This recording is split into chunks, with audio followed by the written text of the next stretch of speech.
ಹಸಿಷ್ಯತಿ ಪಂಕಜ ಶ್ರೀಹಿ ಅಂತ. ಪಂಕಜ ಅಂತಂದರೆ ಕಮಲ ಅಂತ ಅರ್ಥ. ಆ ಕಮಲವು ಮತ್ತು ಸೂರ್ಯೋದಯ ಆದ ತಕ್ಷಣ ಹೇಗಾದರೂ ಅರಳುತ್ತೆ. ಆ ಅರಳಿದ ಮೇಲೆ ನಾನು ಮತ್ತೆ ಇದರಿಂದ ಹೊರಗೆ ಹೋಗಿ ನನ್ನ ಮನೆಗೆ ನಾನು ಹೋಗಬಹುದು ಅಂಥೇಳಿ ಯೋಚನೆ ಮಾಡ್ತಾ ಇತ್ತು ಒಳಗೆ ಅದು ಕೂತ್ಕೊಂಡು.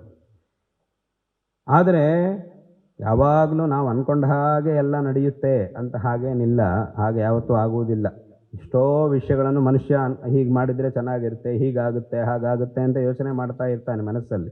ಆದರೆ ಕೊನೆಗಾಗುವುದು ಮಾತ್ರ ಇವನ ಕರ್ಮ ಯಾವ ರೀತಿಯಾಗಿದೆಯೋ, ಇವನ ಕರ್ಮಕ್ಕೆ ತಕ್ಕಂತೆ ಈಶ್ವರ ಹೇಗೆ ಸಂಕಲ್ಪ ಮಾಡ್ತಾನೋ ಅದೇ ಕೊನೆಗೆ ನಡೆಯುತ್ತೆ ಹೊರತು ನಾವು ಅಂದ್ಕೊಂಡಿದ್ದೆಲ್ಲ ನಡೆಯುವುದಿಲ್ಲ. ಕೆಲವೊಂದು ಸಲ ಏನಾಗುತ್ತೆ ಅಂದರೆ ಮನುಷ್ಯ ಏನು ಅಂದ್ಕೊಂಡಿರ್ತಾನೋ ಅದು ನಡೀತಾ ಇರುತ್ತೆ ಕೆಲವೊಂದು ಸಲ. ಆದರೆ ಹಾಗೇ ಆಗುತ್ತೆ ಅಂತ ಯಾವತ್ತೂ ಹೇಳೋಕ್ಕಾಗೋದಿಲ್ಲ. ನೇಮೇನ ನಾನು ಹೇಳಿದ ಹಾಗೆ ಎಲ್ಲ ಆಗುತ್ತೆ ಅಂತ ಯಾವ ಮನುಷ್ಯನೂ ಹೇಳೋಕ್ಕಾಗೋದಿಲ್ಲ. ಇಲ್ಲೂ ಅದೇ ಪರಿಸ್ಥಿತಿ ಬಂತು. ಇದು ಒಳಗೆ ಯೋಚನೆ ಮಾಡ್ತಾ ಇತ್ತು. ಬೆಳಗ್ಗೆ ಆದ ತಕ್ಷಣ ಮನೆಗೆ ಹೋಗ್ಬೋದು ಅಂತ ಯೋಚನೆ ಮಾಡ್ತಾ ಇತ್ತು. ಆದರೆ ಅಷ್ಟೊತ್ತಿಗೆ ಏನಾಯಿತು ಅಂತಂದರೆ, ಇತ್ತಂ ವಿಚಿಂತಯತಿ ಕೋಶಗತೆ ದ್ವಿರೇಫೆ. ಕೋಶ ಅಂದರೆ ಆ ಕಮಲ, ಆ ಕಮಲದ ಒಳಗೆ ಇರುವಂತಹ ದ್ವಿರೇಫ ಅಂದರೆ ಆ ದುಂಬಿ. ಅದು ಈ ರೀತಿಯಾಗಿ ಯೋಚನೆ ಮಾಡ್ತಾ ಇರಲು ಏನಾಯಿತು ಅಂತಂದರೆ, ಹಂತ ಹಂತ ನಳಿನೀಂ ಗಜ ಉಜ್ಜಹಾರ ಅಂತ. ಏನಾಯಿತು ಅಷ್ಟೊತ್ತಿಗೆ ಅಂತಂದರೆ, ಆ ಸರೋವರದಲ್ಲಿ, ಈ ಕಮಲದ ಹೂ ಯಾವ ಸರೋವರದಲ್ಲಿತ್ತೋ ಅಲ್ಲಿ ಸ್ನಾನ ಮಾಡಲಿಕ್ಕೆ ಅಂತ ಒಂದು ಆನೆ ಬಂತು. ಆ ಆನೆ ನೀರೊಳಗೆ ಇಳಿದು, ಆ ಆನೆಗೆ ನೀರಿನಲ್ಲಿ ಸ್ನಾನ ಮಾಡೋದಂದರೆ ಬಹಳ ಇಷ್ಟ. ನೀರಲ್ಲಿ ಅದೇನು ಮಾಡುತ್ತೆ ಅಂದರೆ, ನೀರಲ್ಲಿ ಇಳಿದು ಆ ನೀರನ್ನು ಆ ಕಡೆ ಈ ಕಡೆ ಮಾಡಿ ಆ ಸೊಂಡಲ್ಲಿ ನೀರನ್ನು ಹಾರಿಸಿ ಅದು ಮಾಡಿ ಎಲ್ಲ ಮಾಡ್ತಾ ಇರುತ್ತೆ. ಹಾಗೆಲ್ಲ ಮಾಡುತ್ತೆ. ಈ ಆನೆ ನೀರೊಳಗೆ ಇಳಿದು ಏನು ಮಾಡುತ್ತು ಅಂತಂದರೆ, ಎದುರುಗಡೆ ಈ ಕಮಲದ ಮೊಗ್ಗಿತ್ತು. ತಕ್ಷಣ ಅದನ್ನು ಸೊಂಡಲ್ಲಿ ಹಿಡಿದು ಅದನ್ನು ಎತ್ತಿ ಅಲ್ಲಿಂದ ಕಿತ್ತು ದೂರಕ್ಕೆ ಬಿಸಾಡ್ತು. ಅದು ಹೋಗಿ ನೀರಿದ್ದ ಹೊರಗೆಲ್ಲೋ ಹೋಗಿ ಬಿತ್ತು ಅಷ್ಟೇ. ಅಲ್ಲಿಗೆ ಮತ್ತೆ ಇನ್ನು ಒಳಗಿರುವಂತಹ ದುಂಬಿ ಹೊರಗೆ ಬರಲಿಕ್ಕೆ ಸಾಧ್ಯವೇ ಇಲ್ಲ ಅಂತಾಯಿತು. ಅಂದರೆ ಅದರ ಕರ್ಮಾನುಸಾರವಾಗಿ ಹಾಗೆ ನಡಿಬೇಕು ಅಂತಿತ್ತು. ಹಾಗಾಗಿ ಇದು ಮಾತ್ರ ಯೋಚನೆ ಮಾಡಿತ್ತು ಮೊದಲು, ನಾನು ನಾಳೆ ಹೊರಗೆ ಬರ್ಬೋದು ಅಂತ. ಆದರೆ ಅದಕ್ಕೆ ಅವಕಾಶ ಕೊಟ್ಟಿಲ್ಲ. ಆ ಪ್ರಾರಬ್ಧ ಕರ್ಮ ಏನಿತ್ತೋ ಅದು ಇದಕ್ಕೆ ಅವಕಾಶ ಕೊಟ್ಟಿಲ್ಲ. ಅದಕ್ಕೆ ಅವಕಾಶವಿಲ್ಲದೇನೆಯೇ ಅದು ಅದರಿಂದ ಹೊರಗೆ ಬರಲಿಕ್ಕೆ ಸಾಧ್ಯವಾಗಿಲ್ಲ. ಹಂತ ಹಂತ ನಳಿನಿ ಗಜ ಉಜ್ಜಹಾರ ಅಂತ ಆ ಶ್ಲೋಕವು ಹೇಳಿದ್ದೆ. ಇದನ್ನು ಹೇಳಿದ್ರಿಂದ ನಮಗೇನು ಪ್ರಯೋಜನ? ಈ ಶ್ಲೋಕ ಕೇಳಿದ್ರಿಂದ, ಈ ಕತೆ ಕೇಳಿದ್ರಿಂದ, ಸರಿ ಎಲ್ಲೋ ಒಂದು ದುಂಬಿ ಎಲ್ಲೋ ಕಮಲದೊಳಗೆ ಕೂತ್ಕೊಂಡಿತ್ತು, ಕಮಲ ಮುಚ್ಚೋಯಿತು, ಅದಕ್ಕೆ ಹೊರಗೆ ಬರಲಿಕ್ಕೆ ಆಗಲಿಲ್ಲ. ಅದು ಯೋಚನೆ ಮಾಡ್ತಾ ಇತ್ತು. ಅಷ್ಟೊತ್ತಿಗೆ ಒಂದು ಆನೆ ಬಂತು. ಆ ಆನೆ ಬಂದು ಕಮಲನ ತೆಗೆದು ಬಿಸಾಡ್ತು.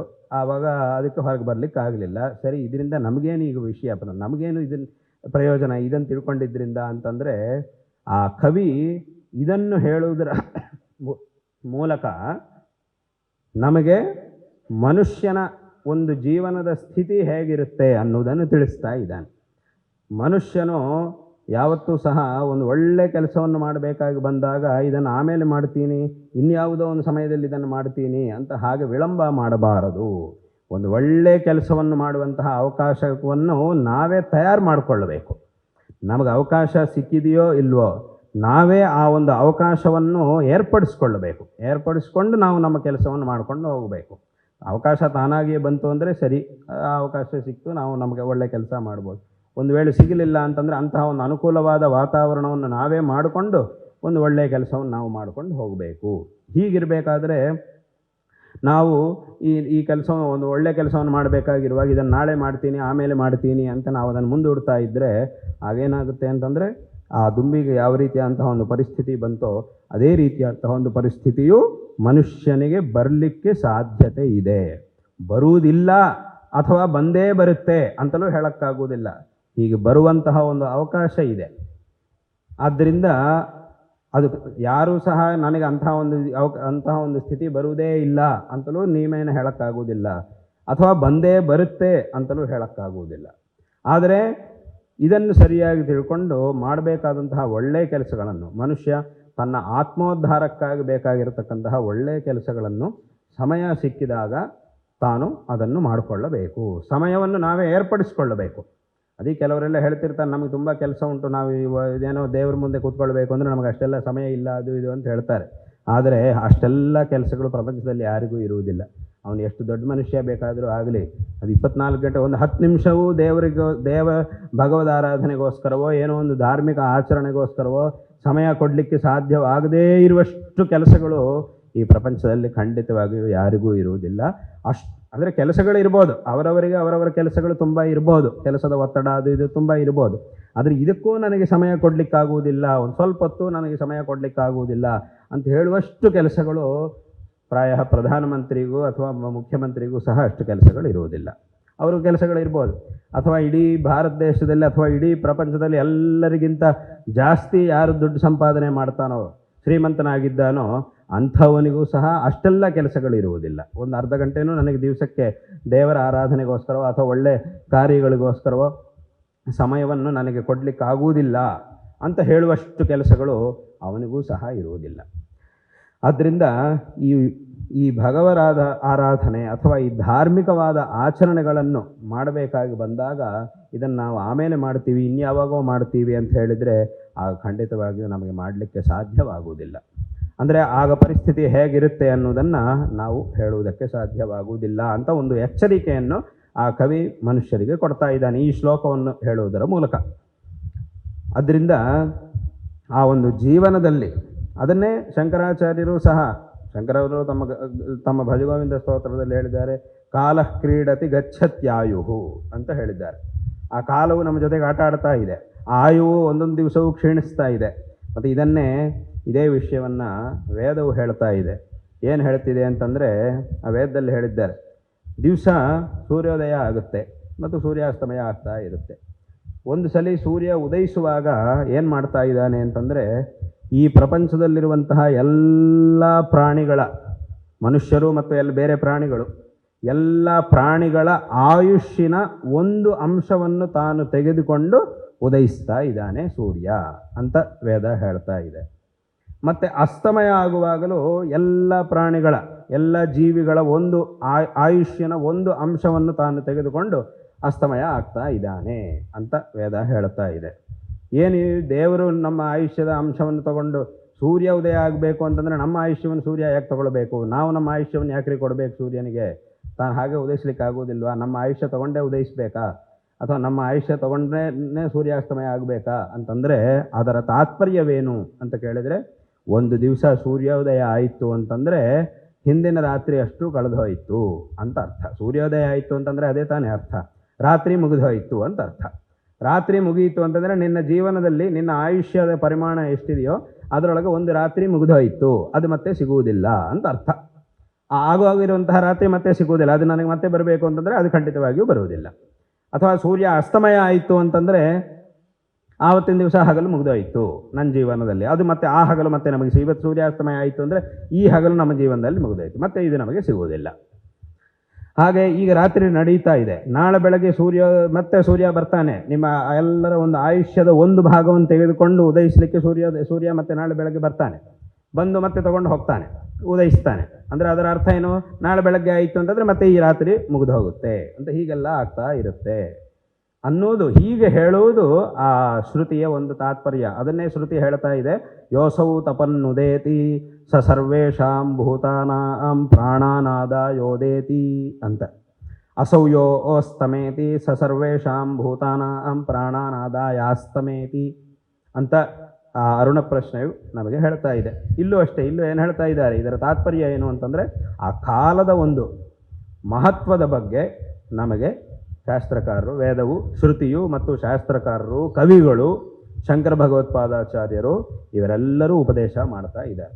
ಆಗ ಅಂತಹ ಒಂದು ಸಮಯದಲ್ಲಿ ನಮಗೆ ಸಿಗುವಂತಹ ಅಮೂಲ್ಯವಾದಂತಹ ಸಮಯದಲ್ಲಿ ಎಷ್ಟೇ ವ್ಯವಹಾರಗಳಿದ್ದರೂ ಒಂದು ಸ್ವಲ್ಪ ಸಮಯವನ್ನು ಅದಕ್ಕಾಗಿ ಒಂದು ಭಗವಂತನ ಆರಾಧನೆಗೋಸ್ಕರ, ಒಂದು ಒಳ್ಳೆಯ ಕೆಲಸಗಳನ್ನು ಮಾಡುವುದಕ್ಕೋಸ್ಕರ ನಾವು ವಿನಿಯೋಗ ಮಾಡಬೇಕು.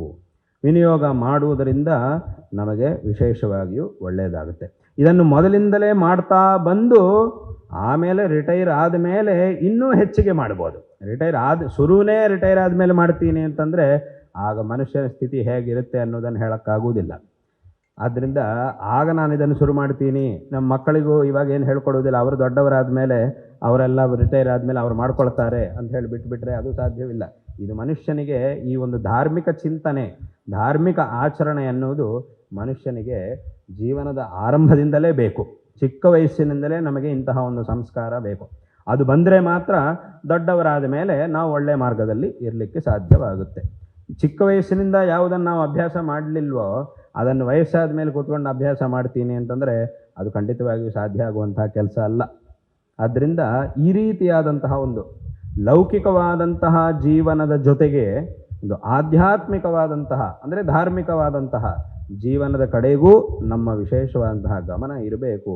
ತದ್ವಾರ ಪ್ರತಿಯೊಬ್ಬರು ಅವರವರ ಶಕ್ತಿ ಸಾಮರ್ಥ್ಯಗಳಿಗೆ ಅನುಸಾರವಾಗಿ ತಮ್ಮ ತಮ್ಮ ಧಾರ್ಮಿಕ ಆಚರಣೆಗಳನ್ನು ಶ್ರದ್ಧೆಯಿಂದ ಮಾಡಿಕೊಂಡು ಹೋಗಬೇಕು.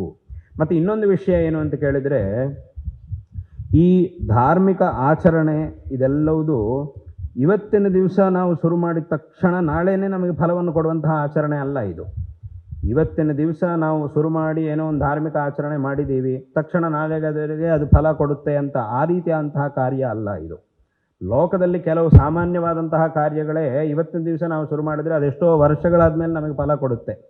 ಹಾಗಿರಬೇಕಾದ್ರೆ ಈ ಧಾರ್ಮಿಕವಾದಂತಹ ಆಚರಣೆ ಏನಿದೆಯೋ ಅದನ್ನು ನಾವು ಇವತ್ತಿನ ದಿವಸ ಶುರು ಮಾಡಿ ತಕ್ಷಣ ನಾಳೆ ದಿವಸ ಅದರ ಫಲವನ್ನು ಪಡೆಯಬೇಕು ಅಂತಂದರೆ ಅದು ಖಂಡಿತವಾಗಿಯೂ ಸಾಧ್ಯವಿಲ್ಲ. ಅದಕ್ಕೆ ಶಾಸ್ತ್ರದಲ್ಲಿ ಇನ್ನೊಂದು ಮಾತು ಹೇಳಿದ್ದಾರೆ, ಬಾಲ್ಯೇ ವಯಸ್ಸಿ ತತ್ಕುರ್ಯಾತ್ ಏನ ವೃದ್ಧ ಸುಖಂ ವಸೇತ್, ಯಾವಜ್ಜೀವಂಚ ತತ್ಕುರ್ಯಾತ್ ಏನ ಅಮುತ್ರ ಸುಖಂ ವಸೇತ್ ಅಂತ ಹೇಳಿದ್ದಾರೆ.